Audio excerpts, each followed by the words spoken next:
আসসালামু আলাইকুম বন্ধুরা, এই তো রহমতের মাসের 4 দিন কিন্তু চলে গেল। রমজান আসে আসে বলে মনে হয় কত জানি কষ্টের দিন যাবে, কিন্তু তা না। যারা রোজা রাখে এবং নামাজ পড়ে তাদের কাছে কিন্তু ভালোই লাগে। রহমতের মাস যেহেতু অনেক সুন্দরভাবে কাটতেছে, কাজের তালে তালে কিন্তু রোজা রেখে কাজ করি, খুব ভালো লাগে। আজকে আমি 2-3 ডিশ মরিচ তুলেছি।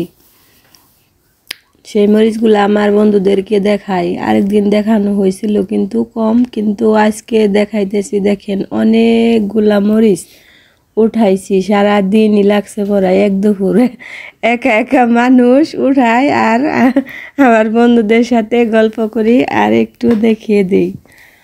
এই তো দেখেন, এগুলা কিন্তু আজকে উঠাইছি, আর আগে উঠানো ছিল এগুলা কিন্তু শুকিয়ে গেছে।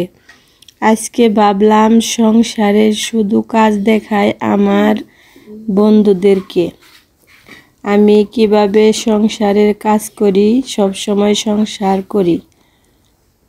আমরা গ্রামের মানুষ, সংসার পছন্দ করি, তাই সংসারের কাজ করতে হয়।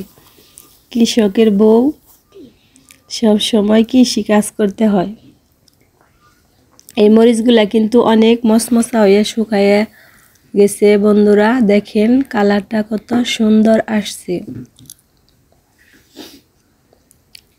এই তো যারা যারা আমার ভিডিও দেখেন অবশ্যই একটা করে লাইক দিবেন। লাইক দিলে কিন্তু ভিডিও করার আগ্রহ বাড়ে। এই তো দেখেন আমি এক ডিশ মরিচ নিয়ে চলে গেলাম ছাদের উপরে। এই তো ছাদের উপরে শুকা দিতেছি, ওখানেই কিন্তু আমার মরিচ শুকানো হয়। এখন আমি সসগুলা শুকিয়ে গেছে, এগুলা পরিষ্কার করব। একটু নেড়ে চেড়ে দিয়ে দিলাম।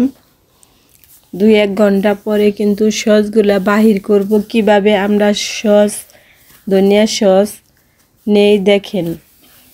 দান যেভাবে একরকমের নিতে হয়, এরকম করে কিন্তু সস, মরিচ এগুলার কিন্তু অন্যরকমভাবে নিতে হয়, কিন্তু করতে অনেক কষ্ট হয়। গ্রামীণ জীবন কষ্টের জীবন।